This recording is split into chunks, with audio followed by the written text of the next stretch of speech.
자, 우리 인플레이션 한번 보도록 하겠습니다. 자, 352페이지 한번 보실게요. 이쪽에서 같이 보시죠. 자, 5번. 인플레이션의 개념과 원인, 이거예요. 그냥 인플레이션이라 할게요. 자, 우선 뭐 개념 이렇게 한번 볼까요? 개념. 지난번에 말씀드린 것처럼 물가 수준이 지속적으로 상승하는 거를 얘기합니다. 그리고 인플레이션이 발생하게 되면은 거기 나와 있는 것처럼 상품의 구매력이 떨어지게 되는 거죠. 그래서 개념하면 물가가 지속적으로 상승하는 거, 뭐 그냥 이 정도만 보시면 되겠어요. 자, 우리 두 번째 원인 한번 볼게요. 자, 원인은요, 거기 보시면 수요 견인 인플레이션, 뭐 비용 인상 인플레이션, 혼합형 이렇게 나와 있는데 조금 더 자세하게 다시 보긴 할 거예요. 근데 수요 공급 가지고 한번 볼게요. 이렇게 P고 여기가 Y고 이렇게 있어요. 자, 그러면 기본적으로 얘가 AS 곡선이고요. 얘가 AD 곡선 이렇게 돼 있습니다.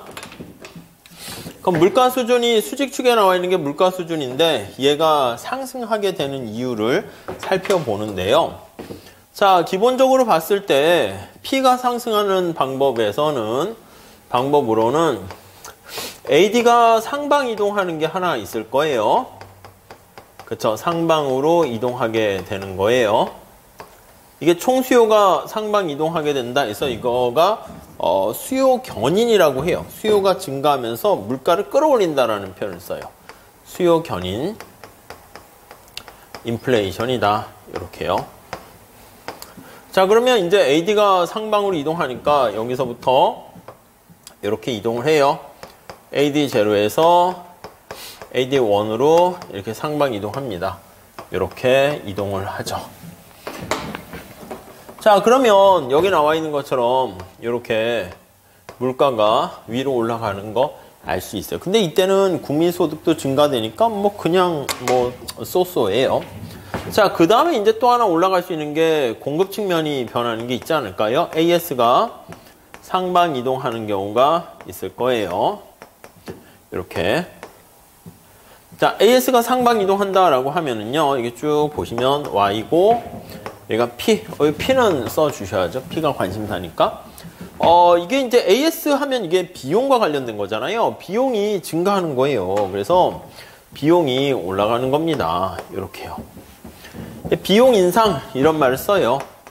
코스트 푸시해서 쓰기도 하는데, 비용 인상, 인플레이션, 이렇게 얘기를 합니다.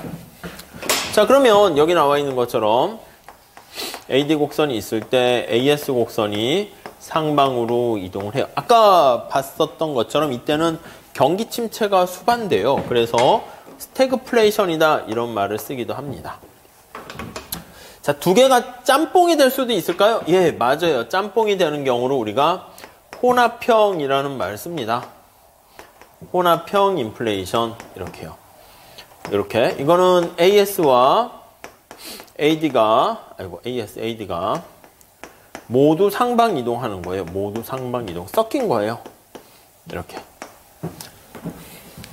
도대체 이거는 뭔 얘기야? 어떻게 섞일 수 있어? 이럴 수 있는데, 자, 만약에 우리가 첫 번째로 가만히 살펴보면, 자, 우선 여기 출발 자체가 AD와 AS 곡선이 이렇게 있다라고 할게요. 그래프만 살짝 봐주세요. 여기 A라고 합시다. 자, 만약에 노동자들이 으쌰으쌰 해가지고 아니면 최저임금이든 어떻게 돼가지고 비용이 증가했다라고 할게요. 임금이 인상돼서 비용 인상 인플레이션이 발생했다라고 합시다. 인플레이션이 이렇게. 자, 그러면 위에 나와 있는 것처럼 AS가 상방 이동하겠죠. 그러면 여기가 B점으로 가게 됩니다. 그러면 인플레가 발생했는데 또 뭐가 문제가 되냐면 경기 침체가 수반되는 거예요. 그럼 경기가 침체되면 어떻게 돼요? 정부 입장에서는 가만히 있을 수 없잖아요. 그래서 아까 얘기한 것처럼 B점에 도달하게 되면은 비용 인상 인플레이션이 발생하게 되면은 정부가 가만히 있을 수 있고 있을 수 없고 해서 정부는 경기 회복을 위해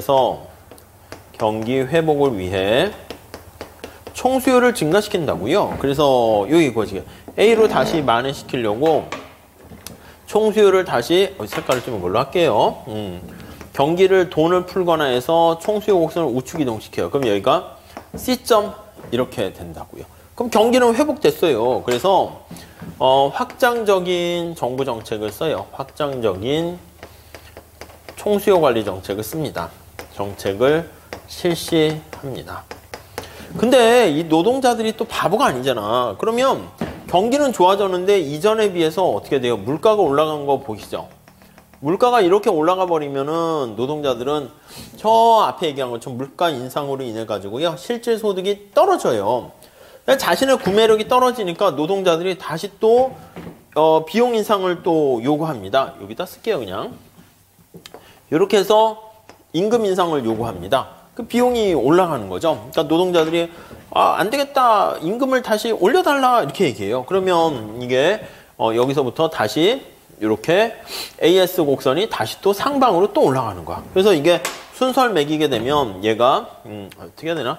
1번 이렇게 갔다가 정부가 총수요를 증가시켜서 얘가 2번 이렇게 갔다가 노동자들이 다시 3번 이렇게 임금 올려달라고 또 요구를 하게 되고 그럼 정부는 또 가만히 있을 수 없잖아요. 그러니까 여기 또 확장적 총수요 관리 정책을 써서 여기로 가서 이렇게 4번 이렇게 되는 것을 알 수가 있겠습니다.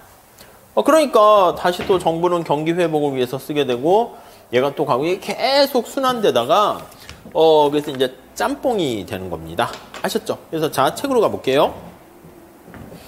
352페이지 두 번째 달러 봅시다. 인플레이션은 어떤 원인에 의해서 발생하는 것일까? 총수요 총공급 모형은 인플레이션이 발생하는 원인을 설명하는데 굉장히 적합한 분석 툴이 될 수가 있어요.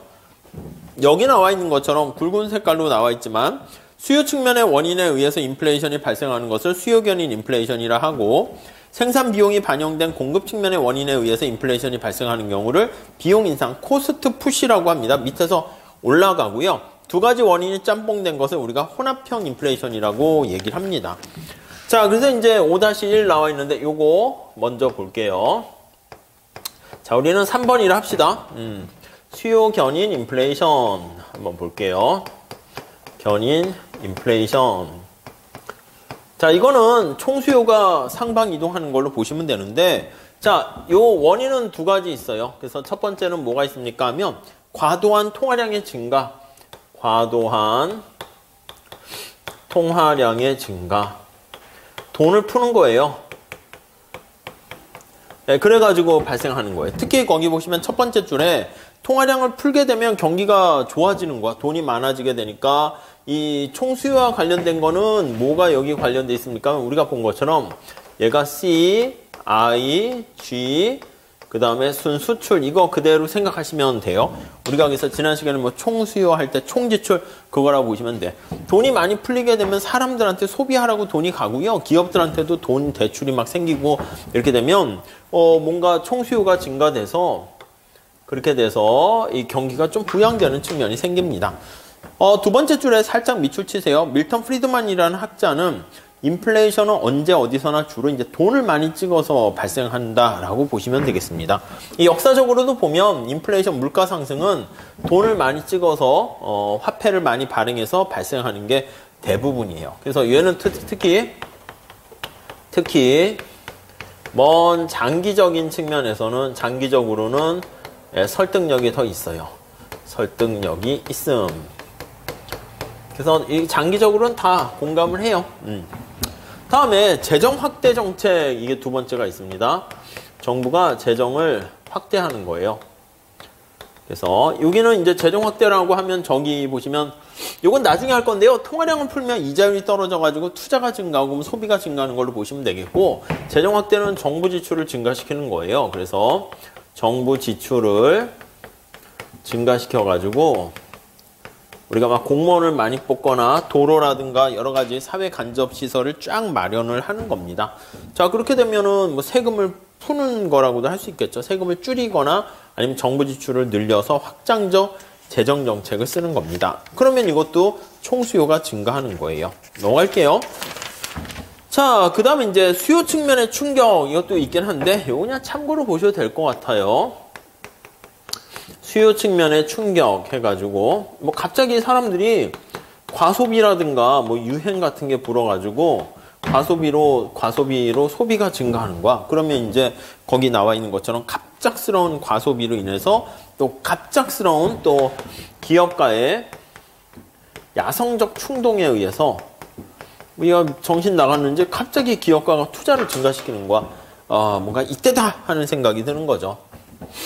거의 뭐 반도체 얘기도 나오는데 삼성도 무슨 옛날에 이병철 회장이 뭐 이렇게 막 계획을 짜가지고 봐서 한 게 아니라 그냥 이제 반도체도 저도 잘 모르는데 막 새로운 쪽으로 패러다임이 바뀔 때 일본 애들이 아유 야 이거 고철 덩어리 돼가지고 이 칠판이나 분필 같은 거 안 쓰니까 야 이거 누구 줄까 했더니 삼성이 저 주세요 해서 그래 너 컬값에 가져라. 그리고 이제 일본은 예를 들면 전자칠판으로 쫙 이렇게 해가지고 했는데 아이고 말씀드렸잖아요. 1980년대 이제 그때 이제 반도체를 물려받았는데 야 삼성 쟤네들은 아무도 안 쓰는 저런 지우개랑 이런 칠판 분필 같은 걸 가져가냐 해서 쟤는 지금 망하기 일보 직전이나 하고 걔네들이 막 샴페인 터뜨리고 웃고 있었는데 그때 이제 경기 침체가 되면서 전자칠판이 또 에러가 발생하면서 난리가 난 거지. 그래서 오히려 이 삼성이 구입했던 분필과 칠판이 대박이 나가지고 그러면서 그걸 기반으로 또 성장했거든. 그러니까 지나고 나서 사후적으로 보니까 내가 요래서 성공했네 하는 생각도 있는데 막상 그 당시에 있을 땐요 성공한 사람들도 야 이거 나 여기서 그냥 넘어지면 자전거 넘어지듯이 그냥 끝나는 거야 이런 생각하면서 다 산다고. 여러분도 마찬가지예요. 지금 상황에서는 야 이거 농사 이거 붙어야 되는데 지금 이거 어떻게 하지 벌써 투자한 시간도 있고 막 이렇게 등등등 하는데 지나고 나면 또 이제 거만해지는 거지. 내가 말이야 원래 될 줄 알았어 막 하면서 이제 다 그럴 줄 알았다는 듯이 뭐 또 어깨 으쓱하는데 아무튼 뭐 그런 자기는 잘 모르겠지만 이제 뭔가 예상하지 못한 순간의 어떤 충동이나 이런 것들도 이제 영향을 미쳐요. 그래서 뭐 설명하기는 애매한데 뭐 그런 경우에는 수요가 증가해서 수요 견인 인플레이션이다 라고 보시면 되겠습니다. 자 그 다음에 요거요 요거 4라고 할게요. 비용 인상 인플레이션 한번 볼게요. 비용 인상 인플레이션 이렇게요. 뭐 앞에 설명하긴 했는데 제목을 볼게요. 첫 번째 줄 보세요.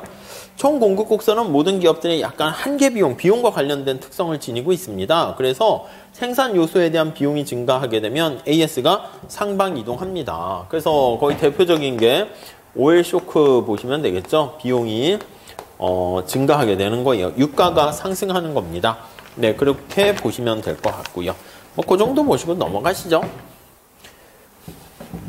그래서 밑에 오른쪽 보시면 355페이지에 그 에그플레이션 해가지고 농산물 가격 같은 게 이제 막 이렇게 올라가가지고 이제 비용 인상 인플레이션이 발생하는 경우가 있었어요. 그래서 이제 그것도 많은 이슈로 다뤄지게 됐는데 그냥 넘어가셔도 됩니다. 두 번째는, 그 이유는 거기 두 번째 단락 보시면 이유가 좀 있어요. 아니, 왜 곡물 가격이 상승한 거야?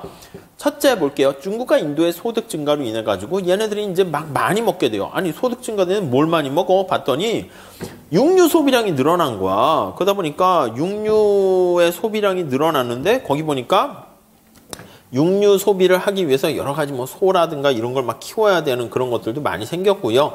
그 다음 두 번째는 미국이 석유 가격이 자꾸 비싸고 하니까 바이오에너지 정책을 쓰게 돼요. 그래서 에탄올 같은 거를 이제 막 그러니까 석유 같은 거 쓰기 그러니까 그냥 옥수수를 대고 연료로 만들어가지고 에탄올 어쩌고저쩌고 해서 비용으로 만들게 되는데 이때 가성비가 되게 떨어지는 거야. 옥수수나 이런 게 엄청나게 들어갑니다. 그래서 약간의 그냥 연료를 만들어내는데 그칠 뿐이었었는데 한때 이게 부음되면서 거기에 엄청나게 곡물에 대한 수요가 증가하면서 곡물 가격이 올라가고 그 결과 또 이래저래 해서 인플레이션이 발생하게 된 것을 에그플레이션 이렇게 얘기합니다. 네, 그 정도 보시고요. 다음에 요거 혼합형 있습니다. 혼합형 5번 혼합형 인플레이션. 이거 이제 두 개 짬뽕이 되는 건데 앞에서 말씀드린 요 정도만 잘 보시면 될 것 같습니다. 그래서 요걸 뭐 필립스 곡선 가지고 설명하기도 하는데 그냥 요 정도 AS 곡선 가지고 보시면 될 것 같습니다. 첫 번째 줄 보세요.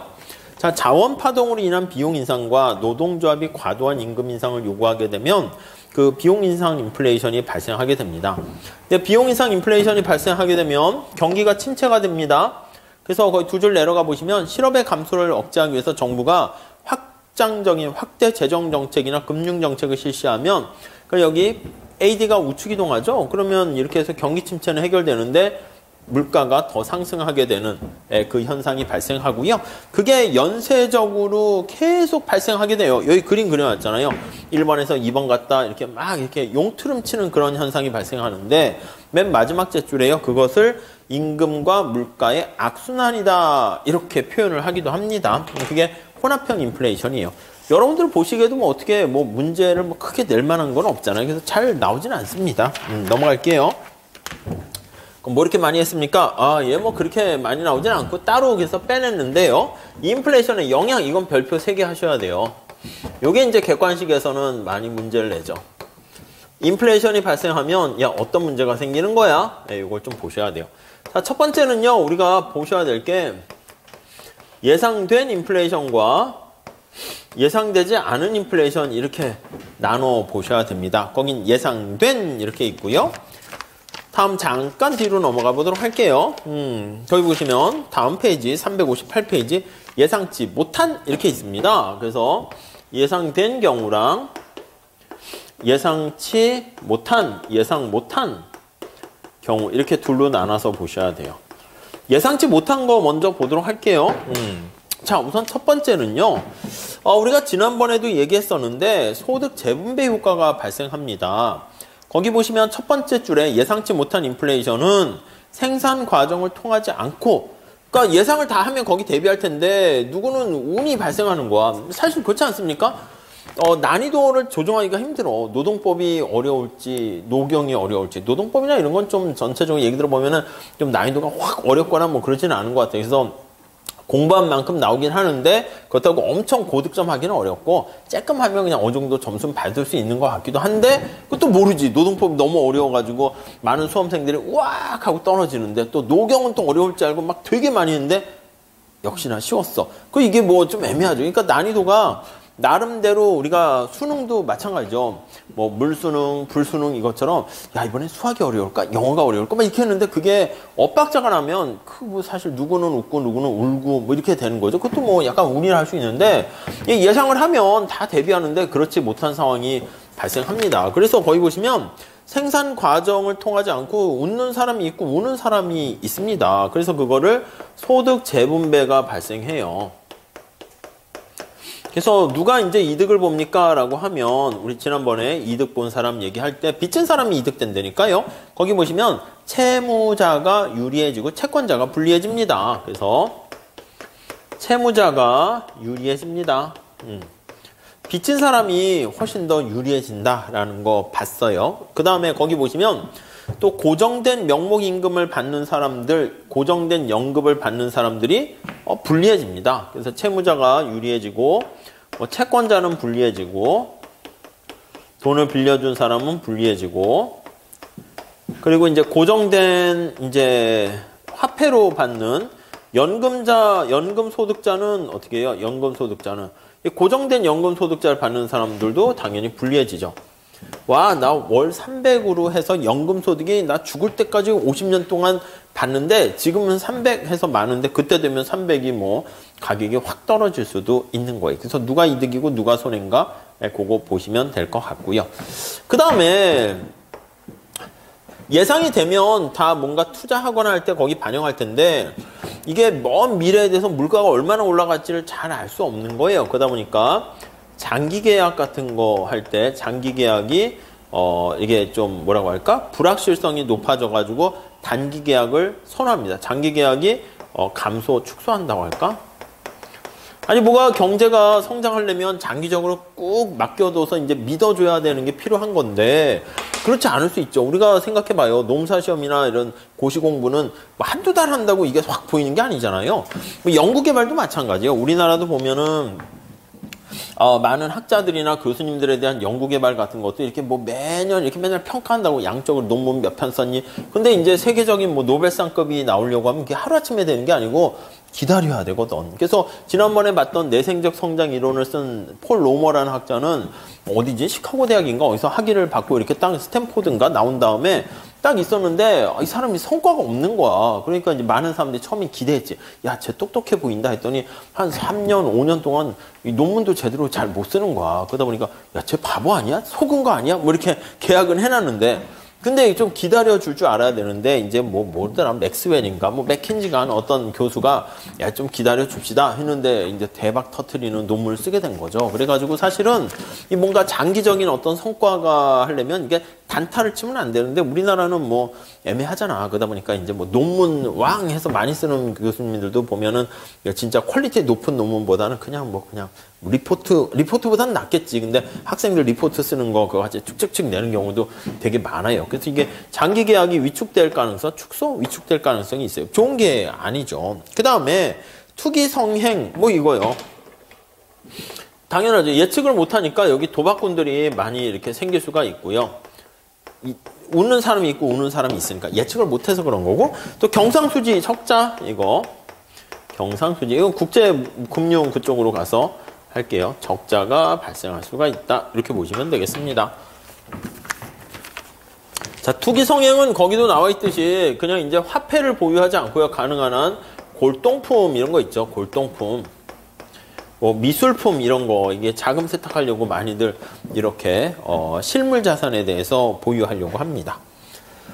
자, 그리고 다시 이제 앞으로 갑시다.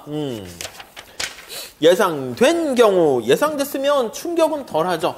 예상된 경우에는 충격은 덜해요. 충격은 작아요. 좀 상대적으로 작아. 예상했으니까 대비를 합니다. 자, 이때 예상된 경우와 관련해서 우리가 알아두셔야 될 게 거기 보시면 피셔 가설, 피셔 방정식이라고 합니다. 요걸 좀 알아두셨으면 좋겠어요. 자, 밑에 박스에 보시면은요, 명목 이자율은 실질 이자율 플러스 예상된 인플레이션. 이 공식에 대입해가지고 쭉 하는 거 많이 나와요. 공식 자체를 암기하셔야 돼요. 자, 명목 이자율을 I라고 그러고요. 대문자 R로 저는 쓰는 걸 좋아하는데 교재에서는 보통 또 I라고도 많이 써요. 명목 이자율. 실질 이자율은 또 R이라고 씁니다. 그래서 기대 인플레이션율 이렇게 됩니다. 얘는 실질이에요. 레알이에요. 리얼. 실질 이자율이고 요거는 이제 예상 물가 상승률, 예상 기대 인플레이션율 이렇게 보시면 되겠어요. 상첨자에 있는 건 expectation이에요. 자, 그래서 맨 마지막 제줄에 명목이자율과 실질이자율에 대한 얘기가 살짝 있는데 한번 봐주세요. 명목이자율은 말 그대로 명목은 우리가 화폐 단위로 나타내는 이자율을 명목이자율이다 라고 보시면 되겠습니다. 그래서 거기 보시면 내가 100만 원을 은행에 예금하거나 빌려줬는데 1년 후에 100만 원에다 플러스 10만 원 더 받았어. 그러면 그걸 명목이자율 이렇게 얘기하고요. 다음에 357페이지 다음 페이지가 보시면 실질 이자율은 실물 단위로 이제 받게 되는 거예요. 우리가 실물 단위 뭐 상품으로 받는다고 보시면 돼요. 지난번에 약간 자연 이자율 했죠? 재화로 받는 거예요. 물건으로 이제 받게 되는 거예요. 돼지를 10마리 줬더니 뭐 11마리를 받게 됐다. 그럼 그게 실질 이자율이 되는 거예요. 거기 보시면 명목 이자율과 인플레이션율이 관계 있는 거 두 번째 달랑 나와 있는데 그거 살짝 한번 읽어보세요. 자, 한번 같이 볼게요. 명목 이자율이 21%고 인플레이션율이 10%거든요. 그럼 내가 100만 원을 가지고 있는 사람은 얼마의 실질 이자율이 되는가 거기 나와 있어요. 100만 원 가지고 컴퓨터 가격이 100만 원이라 합시다. 그럼 컴퓨터를 한 대 구입할 수 있잖아요. 근데 거기 보세요. 100만 원을 은행에 넣게 되면은 21% 명목 이자율이니까 21만 원을 내가 더 받게 돼요. 그래서 121만 원을 받게 되죠. 거기까지는 됐죠. 근데 인플레이션이 10% 된다는 건 뭐냐면 컴퓨터 가격이 10% 올라간 거야. 1년 후에. 그러니까 컴퓨터 가격이 원래 100만 원이었는데 얼마 올라간 거예요? 110만 원 올라간 거야. 그러다 보니까 내가 은행에서 121만 원을 받았는데 컴퓨터를 만약에 하나 샀다 그러면 110만 원을 주고 사고 컴퓨터 한 대 구입하고 돈이 얼마 남았습니까? 그럼 11만 원 남았어. 그러니까 컴퓨터 가격도 같이 올라가 버리니까 실질적으로 내가 얻게 되는 것은 인플레이션 거기에 해당하는 만큼 뺀 만큼이 내가 얻게 되는 이자율이에요. 그래서 요 실질 이자율은 명목 이자율에다가 은행에 넣는 이자율에다가 물가 상승률만큼을 뺀다. 그렇게 얘기하는데 뭐 그냥 이해하는 것도 중요하지만 요 공식을 그냥 암기하시는 게 중요합니다. 네, 뭐 나중에 또 볼 겁니다. 살짝 봐두시고 그럼 아 그때 그런 거였었지 보시면 되겠고요. 자, 그리고 중요한 거는 뭐냐면 물가가 상승 어떻게 할지 예상하더라도 화폐를 가지고 있으면 손해가 되는 거니까 가능한 한 이렇게 실물 자산으로 갖고 있어야 돼요. 근데 우리가 밥 먹을 때 골동품 내면 안 되잖아. 그러니까 돈을 내긴 해야 돼. 그래서 은행에 돈을 넣어놨다가 뭐 이자율도 그거까지 감안해서 은행에서 줄 테니까. 근데 은행에 왔다 갔다 하는 비용이 발생합니다. 그걸 이제 은유적으로 메뉴 비용하고요. 구두창 비용이라고 얘기해요. 은행을 왔다 갔다 하는 비용을 구두 밑창이 달아 없어진다 해서 맨큐라는 교수가 구두창 비용이라는 말을 쓰는 게 있고, 맨큐라는 교수는 또 식당에 메뉴판을 갈아야 돼요. 자꾸. 아니, 그 가격이 올라가니까 짬뽕 짜장도 5,000원 했다가 이제 5,500원 이렇게 갈아야 되는데 그것도 비용이 드는 거죠. 그러니까 이거 둘 다 거래 비용을 은유적으로 표현한 거라고 보시면 돼요. 화폐를 가지고 있는 사람은 당연히 화폐 가치가 떨어지니까 화폐 보유를 사람들이 이제 기피해요. 기피하다 보니 치르는 거래 비용이다라고 보시면 되겠어요. 은행에 왔다 갔다 하는 것도 ATM기가 없으면 그것도 지금 노무사 시험 공부하는데 귀찮아 죽겠는데 매번 그렇게 뭐 2차 할 때도 은행 가야 되고 하면 구두 밑창도 달고 메뉴판 뭐 가는데 비용, 중간에 길거리에 버리는 비용이 많이 생깁니다. 네, 그래서 그 제목만 잘 보시면 될 것 같습니다. 두 번째 단락에 메뉴 비용, 구두창 비용. 그리고 첫 번째 단락도 보세요. 인플레이션이 발생하게 되면은 우리가 이제 채권자에서 채무자에게로 이제 유리하게 되는 것뿐만 아니라 이런 예상됐을지라도 이제 비용이 발생하는데 거기 두 번째 줄에 누진 소득세 경우 나와 있잖아요. 그거를 좀 확대해서 나타낸 게 우리 다음 페이지 볼게요. 359페이지 가봅시다. 그걸 인플레이션 텍스라고도 얘기합니다. 여기뿐만 아니라 여기 뭐 인플레이션 텍스 이렇게요. 이게 이제 시뇨리즈라는 걸로 해가지고 좀 이렇게 또 좀 약간 해서 약간 다른 개념이긴 한데 비슷하게 보셔도 되겠습니다. 주조 차익이라는 말을 써요. 아니 우리가 생각해보면 5만원짜리가 5만원의 가치가 있나요? 초창기에 화폐할 때는요. 금, 은 하면 그만큼의 가치가 내재 가치가 있는 거야. 근데 우리가 법정으로 법화라고 얘기를 하는데 그러면서 사실은 5만원짜리, 만원짜리가 만원의 가치가 아니라 종이 쪼가리거든. 근데 정부가 그거를 보증을 하니까 우리가 믿고 하는 거지. 만약에 그 정부에 대한 신뢰도가 떨어지고 그 사회가 좀 어려워지면 이게 돈이 뭐 종이 쪼가리고 누가 가져요? 아무도 필요 없죠. 그래서 보통 인플레이션 텍스는 전에 잠깐 말씀드린 것처럼 보통 이제 정부가 돈을 많이 찍어서 발생하는 건데 자, 우리가 생각을 해보세요. 내가 소득이 1,000원 이렇게 있다고 할게요. 근데 사과의 가격이 100원 이렇게 있어요. 100원. 자, 그러면 여기서 말하는 소득은 이게 무슨 소득이죠? 이게 화폐 가치로 나타낸 소득이다 해서 명목 소득이다 이렇게 보시면 되겠어요. 임금이라 해도 되고요. 자, 그런데 소득이 1,000원 있는데 사과의 가격이 100원이면 사과를 내가 몇 개 살까요? 라고 하면 사과를 10개를 이제 구입을 할 수 있단 말이에요. 구입 이렇게 되는 거죠. 이해 가시죠? 자, 그런데 인플레이션이 발생한 거야. 그러다 보니까 사과의 가격이 올랐어요. 200원으로 상승했습니다. 200원으로 상승하게 되면 내가 소득을 1,000원 갖게 되면 사과의 개수가 5개 이렇게 밖에 구입을 못 하잖아요. 제가 어떻게 똑똑한 제가 회사에 얘기하는 거지. 저기요, 제가 생산성이 줄지는 않았는데 작년만큼 일을 하는데 똑같이 1,000원 받으면 나 사과 5개밖에 못 갖는다. 뭐 알다시피 물가가 상승했으니까 내가 일한 만큼 그리고 이 실질적인 생활 수준을 유지하는 게 중요하니까 사과 10개까지만 살 수 있도록 조정을 해달라. 아이고 사장님도 어차피 다 알고 있어서 안 그래도 이번 달부터는 사과를 10개 살 수 있도록 임금을 올려줬습니다. 이미 올려줬대. 그러니까 다 똑똑한 거니까 다 예상되고 있으니까. 그래서 얼마로 올려줬을까요? 그래서 2,000원으로 올려줬대. 그래서 예 감사합니다. 역시 똑똑하시고 그렇군요. 그래서 아니요 어차피 뭐 다 알고 있는 건데 그렇게 맞춰드려야죠. 해가지고 10개를 이렇게 실질소득을 일정하게 우리가 구입할 수 있도록 됐어요. 근데 문제는 뭐예요? 정부가 띨띨한 건 아니고 정부가 어디다 세금 때리냐면 실질 소득에다 세금 때리면 내가 작년하고 똑같이 사과 10개니까 사실 소득이 는 건 아니잖아. 근데 세금은 어디에 때리냐면 여기에 때려요, 여기에. 아이고, 소득이 2배나 뛰셨네요. 거기다 이제 누진적이라니까. 그러니까 나한테 세금을 많이 뜯어가는 거야. 그래서 인플레이션이 예상됐을지라도 인플레이션기 하에서 누진 소득세를 어디에 때리냐면 명목 소득에 때리게 되면 나의 과세이 내는 구간이 자꾸 올라간단 말이에요. 그래가지고 세금을 더 내게 되는. 여기서 거기 한번 볼게요. 자, 첫 번째 줄에 정부가 재원 조달을 위해서 돈을 찍어냈는데 실제로 재정 수입이 증가한다는 보장이 없고 오히려 재정 수입이 감소할 수 있어요. 그래서 화폐를 자꾸 찍어내 가지고 뭔가 재원을 조달해. 옛날에 이제 보통 로마 때나 이럴 때는 군인들 월급을 줘야 되는데 돈이 없으니까 야, 돈 찍어 해가지고 돈을 주게 되는데 그러다 보니까 하이퍼 인플레이션이 발생해가지고 뭐 인플레이션이 발생하는 거죠. 그래서 실질적인 그 가치가 이렇게 생각만큼 필요한 돈이 안 거치게 되는 결과가 발생하는데 그걸 시너리지라고 합니다. 그래서 이제 그렇게 나타내는 게 거기 명목 자산의 실질 가치가 떨어지면서 뭐 블러블러 되는데 사용할 수가 있고요.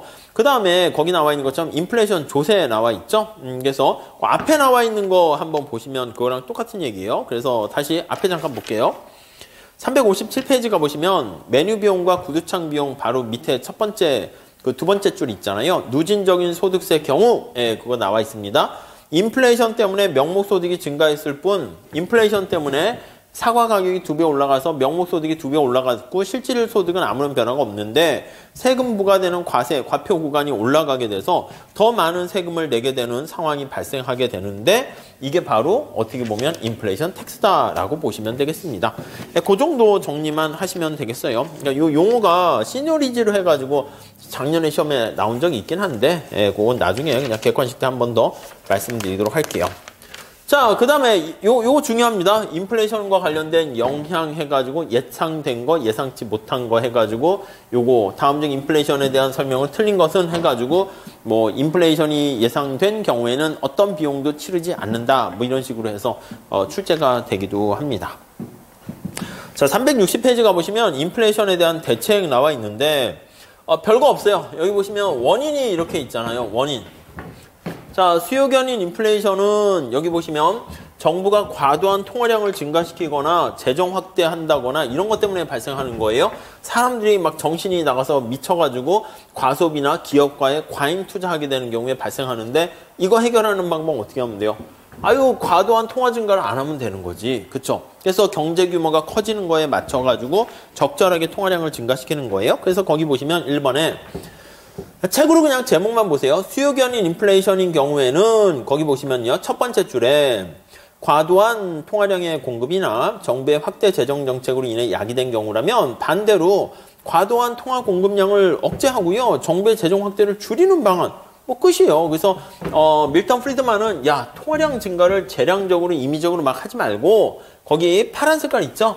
K%의 룰에 맞춰가지고 해라. 이렇게. 그럼 과도하지 않도록 조정을 할 수가 있게 되는 거죠. 아셨죠? 그래서 그 K% 준칙 그거만 좀 보시면 될 것 같고요. 인플레이션을 억제하기 위해서 왼쪽에 넣어놨는데 통화 공급량을 미리 정해진 어떤 원칙에 따라서 경제 규모에 맞춰서 야금야금 증가시켜서 안정적인 통화 공급을 하라 이 뜻입니다.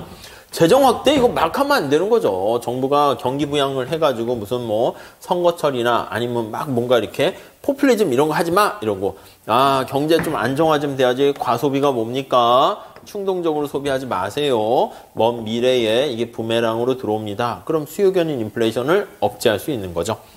자, 비용 인상 인플레이션은 어떻게 됩니까? 하면 첫 번째 줄 보세요. 비용 인상 인플레이션은 물가가 임금과 물가 상승 이런 것 때문에 비용이 증가해서 발생하는 거죠.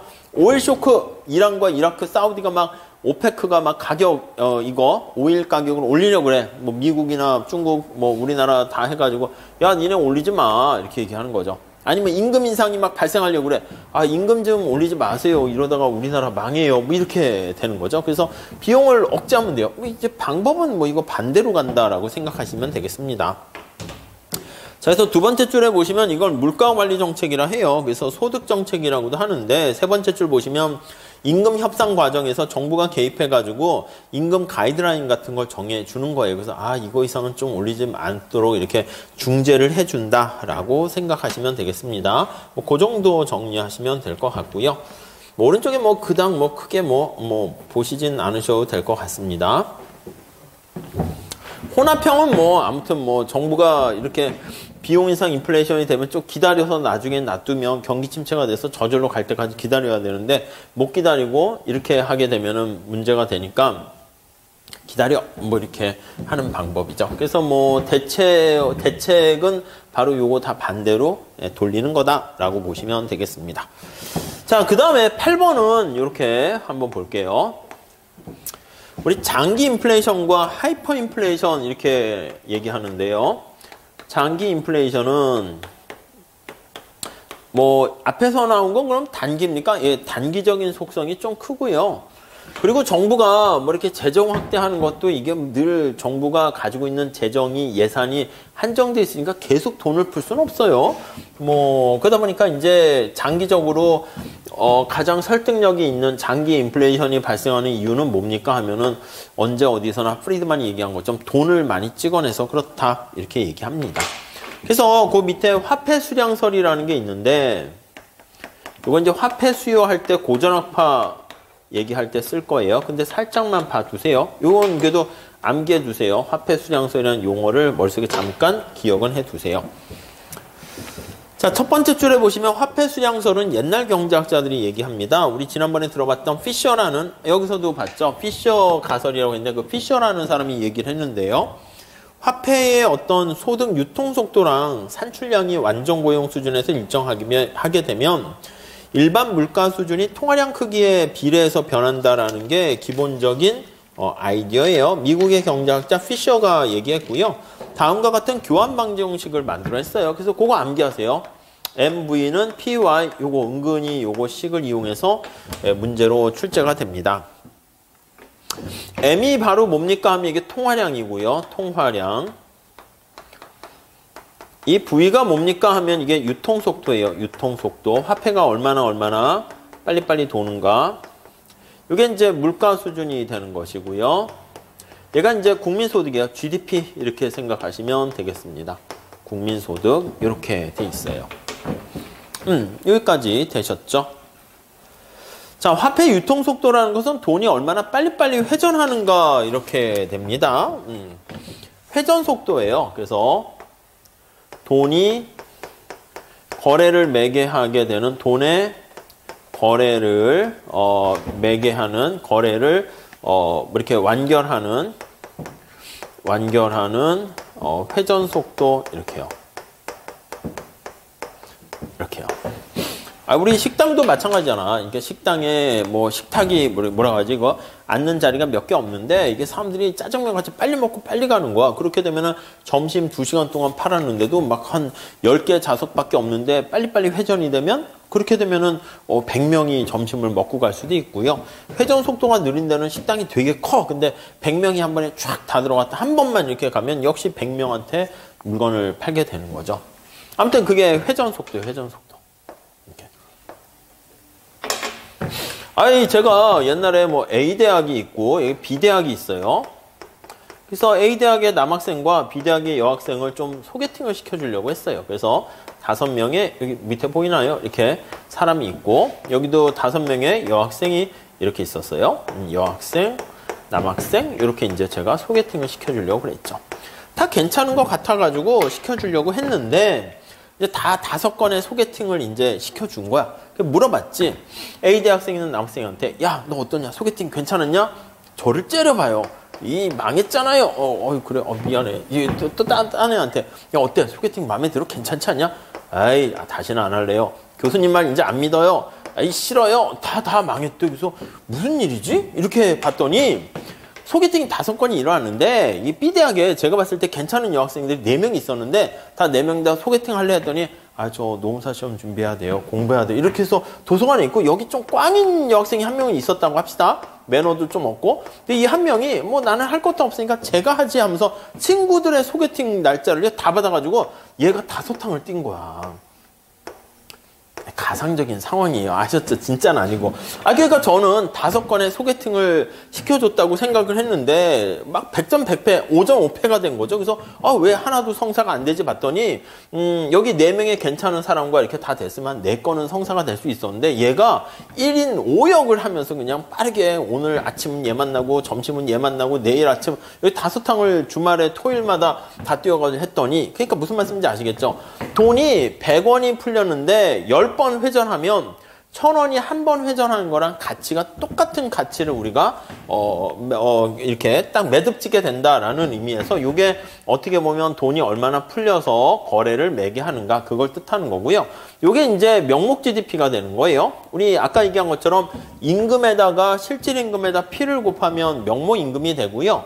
국민소득도 실질 GDP에다가 P를 곱하면 명목 소득이 되는 거예요. 명목 GDP가 되는 거예요. 그래서 이렇게 나타내는데, 자, 아무튼 요거 머릿속에 암기는 하셔야 되고요. 옛날 상황에서는요, 옛날에 보통 상황에서는 세상이 이렇게 빠르게 변하지 않습니다. 요즘 같은 시대는 하루가 멀다 하고 막 세상이 확확 변하게 되는데, 옛날 같으면 농경 시대는 뭐예요? 어제가 오늘이고 오늘이 내일이고 내일이 또 뭐 그냥 크게 변하는 게 없어요. 그러니까 이제 화폐 유통 속도도 막 그렇게 변하지 않아. 새로운 금융 시스템 뭐 이렇게 막 이렇게 사이버 머니로 해서 계좌 이체하는 그런 것도 없고, 직접 은행도 뭐 사람한테 이렇게 써서 막 해야 되는 거고. 그리고 이제 고전학파 학자예요. 고전학파 누구라고 했죠? 아담 스미스를 비롯하여 전통적인 아주 올드한 옛날 좀 시대에 뭐 시장을 신뢰하는 그쪽인데, 그리고 그때는 이제 국민소득은 완전 고용 국민소득 수준에서 고정돼 있다 그렇게 생각을 하는 거예요. 자, 그러면 물가가 상승하는 이유는 뭡니까? 라고 하면요, 장기적으로 봤을 때는 다른 요인 다 필요 없고 이거 하나밖에 없다는 거야. 돈을 찍어내는 거. 이게 바로 M2 통화량이잖아요. 화폐 공급량이 증가하면 장기적으로 물가가 상승한다. 이렇게 얘기했고요. 그게 사실은 좀 이게 들어맞는, 장기적으로 들어맞는 사람들이 다 수긍을 합니다. 그래서 장기 인플레이션은 요 화폐 수량설로 설명을 할 수가 있게 되고요. 그래서 밑에서 3번째 줄 나와 있잖아요. 따라서 V라는 화폐 유통 속도와 Y라는 실질 산출량이 안정적으로 되어 있으면 고정되어 있다라고 하면 물가 수준은 뭐에 좌지우지 되는가라고 하면 통화량의 움직임과 밀접한 관련을 맺고 있다라는 것을 알 수가 있고요. 그래서 즉 장기의 물가 상승률은 화폐 공급의 증가율과 비례한다. 라는 것을 알 수가 있습니다. 요거요, 변화율로 나타내가지고 이제 계산하는 문제도 출제가 돼요. 이거 변화율로 나타내면요, 요게 우리가 TR은 해서 하는 거랑 비슷하게, 곱하기는 다 더하기로 된다 보시면 돼요. 이게 화폐 통화량의 증가율은 유통속도의 변화율, 그리고 물가 상승률 더하기 국민소득, 실질 국민소득 증가율 해가지고요. 곱하기는 더하기 그냥 머릿속에 그렇게 넣어두세요. 요거 우리 저거 할 때 배웠잖아요. 경제 성장할 때, 성장 회계할 때, 그로스 어카운팅 할 때도 이렇게 콥더글라스로 해서 그거는 이제 지수가 있으니까 그거 내려가는 것만 했지 나머지 다 곱하기는 더하기라고 그랬죠. 그래서 유통속도가 고정돼서 얘가 만약에 빵이고 얘도 만약에 변화하는 게 없으면 통화량의 증가율은 전부 다 거의 전적으로, 물가 상승의 상승률 인플레이션은 거의 다 통화량 증가로 나타나더라. 이렇게 얘기를 합니다. 그리고 오른쪽 보세요. 363페이지에 가보시면 하이퍼 인플레이션이라 합니다. 초인플레이션이라 해가지고 물가 상승률이 거기 보시면 엄청나게 극심하게 일어나는 거예요. 그래서 연간 물가 상승률이 100% 이상 상상이 갑니까? 이거 상상이 안 가요. 그래서 독일의 바이마르 공화국은 거기 보시면 어때요? 매달 이제 증가하는 속도가 엄청 큰 거야. 요즘 이제 밥을 먹으려고 했는데 신림동에서 밥값이 한 7,000원이라 합시다. 근데 내일 왔더니 2만 원이래. 아니 뭐야? 해가지고 내가 이제 밥을 2끼 먹으려고 2만 원 가져왔는데 이거는 한 끼밖에 못 먹게 됐어요. 그래서 이거 한 5만 원 가져와야지 점심 저녁 먹구나 했더니 그 다음에 갔더니 10만 원이래. 밥을 굶었죠. 빵 한 조각 먹고 갔는데 그 다음 주 갔더니 밥 한 끼에 100만 원. 그 다음 주 갔더니 밥 한 끼에 뭐 1억 막 이렇게 변하는 거야. 상상도 안 가죠. 막 그런 정도예요. 왼쪽에 보시면 넣어놨잖아요. 362페이지에 뭐예요? 거의 첫 번째 줄에 뉴욕타임즈에 실린 기사 보니까 한 외국인이 1달러짜리 지폐를 흔들어 보이며 식단표에 있는 음식을 1달러만큼만 주세요. 이렇게 주문을 했대요.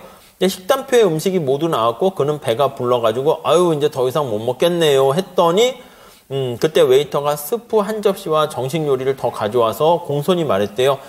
달러 값이 또 이 음식만큼 더 올랐대요. 그리고 그 다음 줄에도 보시면, 히틀러가 좋아했던 맥주 한 잔이 거기 보니까 뭐야? 2080억 마르크. 이게 말도 안 되겠죠. 아무튼 이게 상상이나 갑니까? 그래서 밥을 먹으려면 술에다가 그 돈을 가득 싣고 가야 되는, 유튜브나 아니면 네이버나 구글에 찾아보시면 요런 하이퍼 인플레이션 치면 다양한 재밌는 사진이 많이 있을 거예요. 난로에 땔감을 하는데 그냥 돈으로 넣는 게 더 신문지보다도 막 거의 길거리에 돈이 떨어져 있는데 아무도 안 주서 5만 원째 떨어져 있는데 이게 주소면 내가 청소하는 거랑 같은 결과예요. 이걸 껌 하나 사지 못하는 그런 상황이 발생하는 거죠. 네, 아무튼 그 정도만 보시면 될 것 같습니다. 그 다음 줄에도 다음 페이지도 가보시면 초인플레이션 해가지고 거기 나와 있는데 이거 초인플레이션의 사례 나와 있는데 그거 한번 그냥 읽어보세요. 그냥 재밌어가지고 넣어놨는데 뭐야 돈이 너무 많이 해가지고 맨 마지막 째줄에 보니까 화폐 개혁을 통해서 이제 좀 화폐 거의 0자 보세요. 5자에 앞에 0이 몇 개나 붙은 거야. 25개나 막 없애는 막 그런 결과를 초래하게 되네요.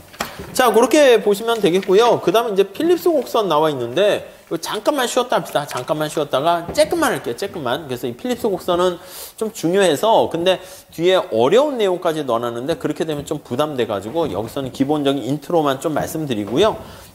좀 나중에 차근차근 조금씩 올라가도록 할 거예요. 자, 요거 노경에서도 이거 쓸 거예요. 아셨죠? 그러니까 가볍게 좀 하도록 하겠습니다. 잠깐만 쉬었다 할게요.